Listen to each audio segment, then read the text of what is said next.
The commissioning of a bespoke suit is an act of faith. It's quite an extraordinary process, which is not dissimilar to commissioning a portrait. A fully bespoke suit is made for an individual, and when you've experienced that, I think you understand the difference.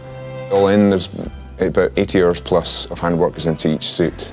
There's so much detail and time put into it that these things fit you perfectly and should last you for decades.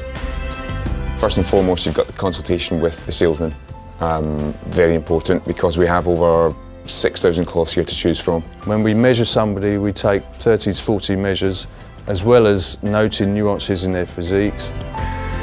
I think there's a lot of similarities between sculpture, between architecture. It's all about the relationship between measurement, proportion, and then 2-dimension and 3-dimension. So once the customer's left, we receive the cloth and the measurements and translate that into a paper pattern. This is essentially our Bible. My favourite part of the process is cutting the actual pattern itself. You can lose yourself in that.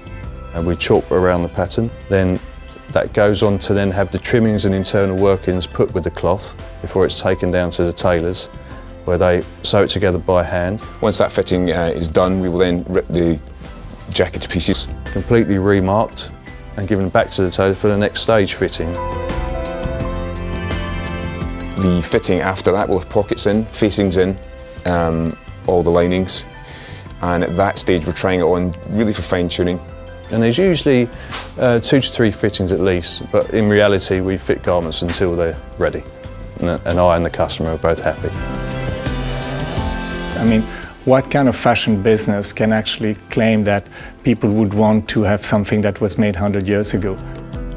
It's all about, creating something and make it beautiful. So in that way, it's quite similar to the commission of a work of art.